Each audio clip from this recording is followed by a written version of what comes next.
Starbucks is joining a long list of large businesses to shutter stores in San Francisco. Here's a look now at the cafes set to close. The locations primarily concentrated in the financial district, as well as one located in Nob Hill. So Starbucks is closing stores because of out-of-control crime in San Francisco. How did we get here? Let's talk about it.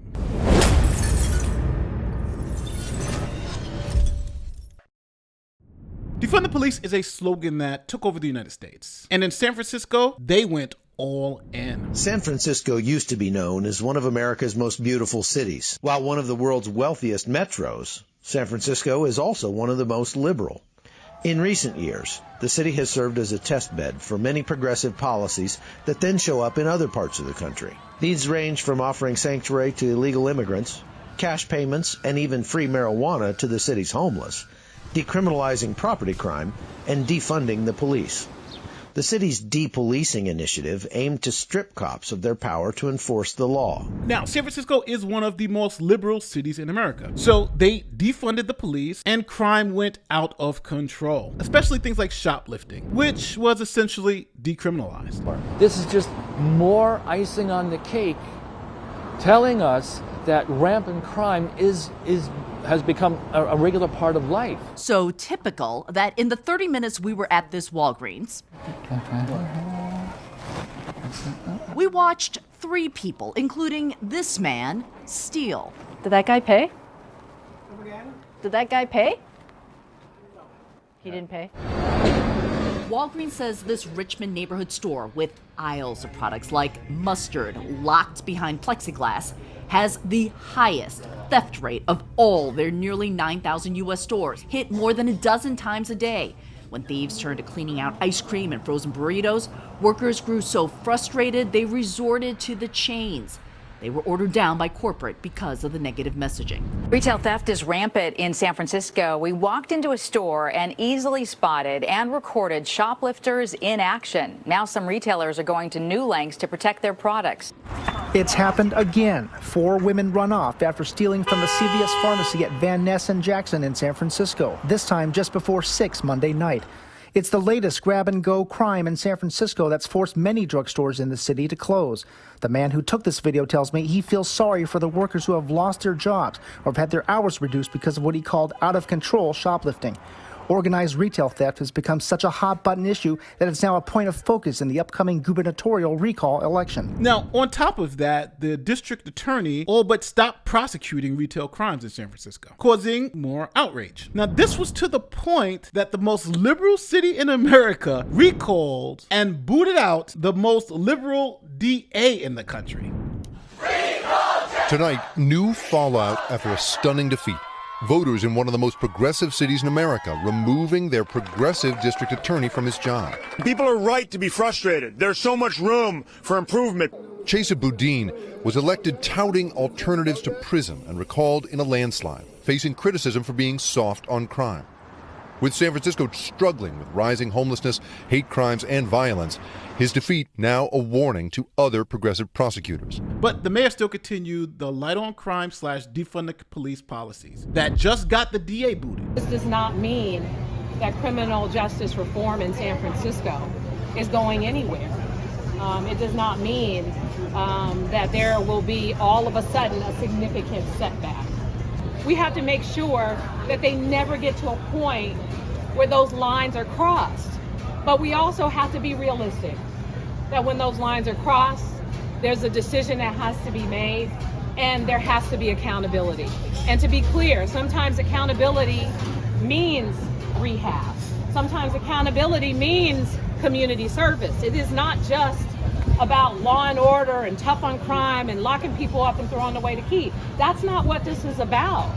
It's about accountability when those lines are crossed and coming to a reasonable conclusion around justice and what that really means.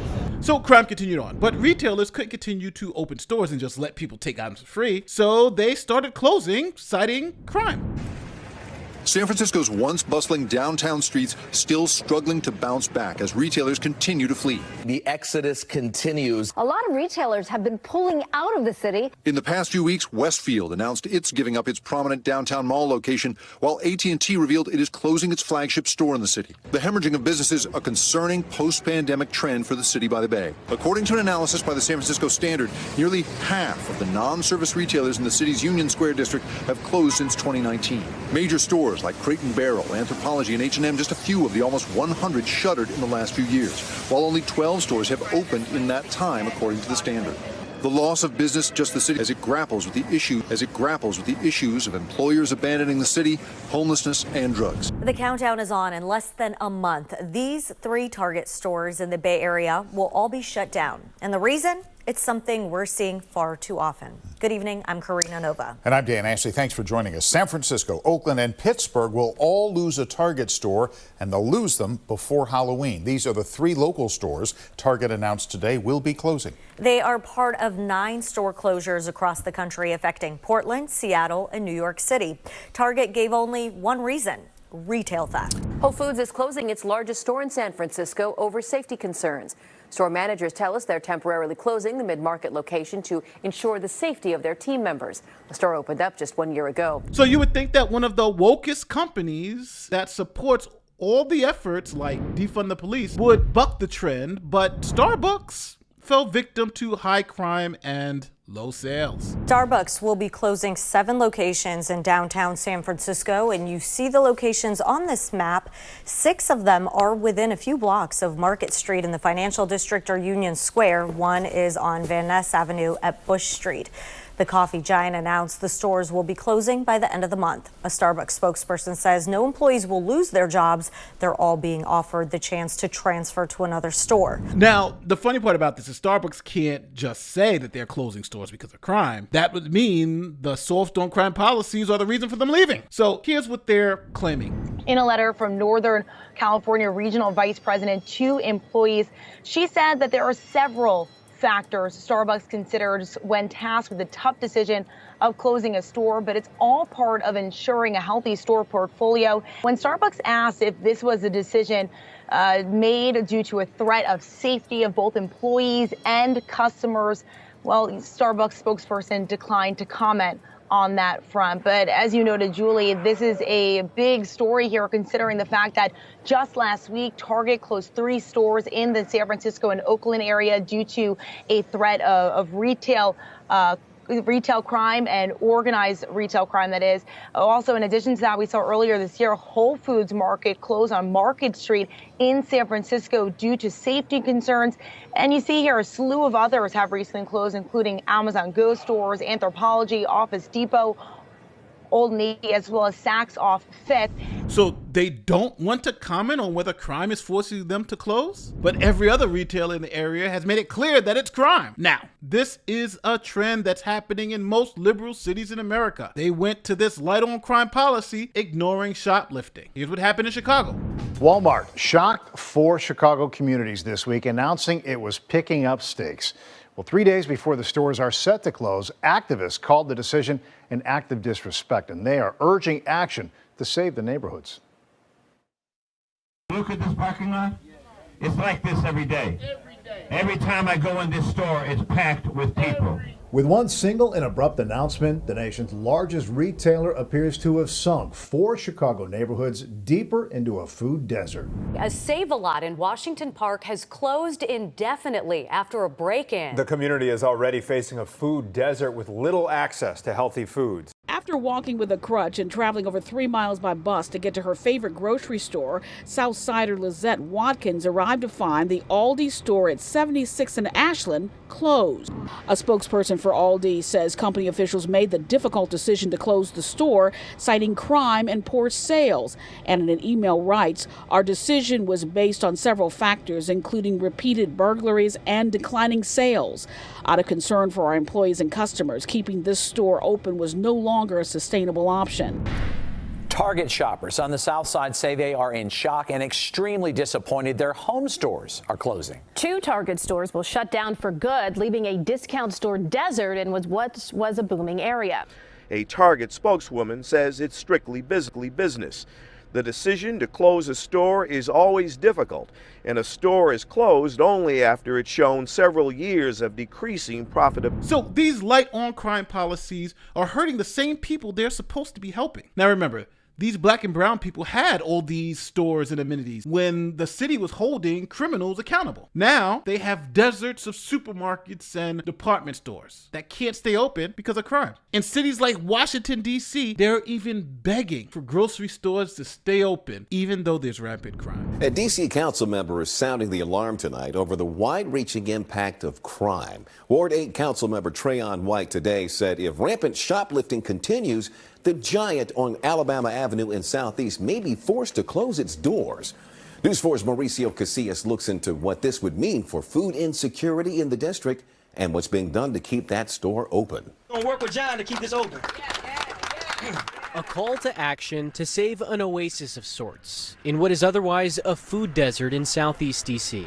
Taken from this store is really taken from yourself. I'm going to say the quiet part out loud. These liberal policies of soft on crime have failed the people they wanted to help. These people are worse off than they were before. The liberal policies need conservative solutions, like holding criminals accountable, and reasonable bail reform, meaning repeat offenders should get bail instead of just letting them go to commit more crimes. Like this person who was arrested over 100 times for shoplifting and let go each time. When you take something, they call that petty larceny. Anything that's under $1,000 is considered petty larceny. Anything that's over $1,000 is considered grand larceny. That's why I had the felony. I had a felony for grand larceny. I went to Bloomingdale's. Okay. Bloomingdale's, and I stole. I professionally obscured some items consisting of polo and Ralph Lauren shirts, pants, and shirts and pants for the winter. Okay, and you got a pretty nice shirt on. Did you steal that shirt? Did I obscure this shirt? I sure did obscure this shirt. Right. Will you go stealing now? I mean, will you steal even now that you're out on supervised release? I have to get me an outfit. You have to what? I have to get me an outfit. You have to get a new outfit. I have to get a new outfit. Okay, so you're going to go steal it. So I have to go work. Work is stealing. I don't call it stealing. I call it professional booster. I think if this person had to pay a bail amount after the 4th time they were arrested for shoplifting, then the 96 other incidents may not happen. See, it's sad that the black and brown people who wanted a better life are now suffering because they were sold a lie that holding criminals accountable was racist. But now they see what's happening. Their quality of life is being destroyed. Let's see if the woke voters wake up to the reality of the situation, that the policies that they voted for have failed. Tell me if you think I'm a crazy man. Don't forget to like, share, subscribe. If you want to see this video before it's made public, don't forget to pick up a membership, join Locals, Rockfin, or Patreon. My name is Nate the Lawyer, and I'm going to see you on the next one. Peace.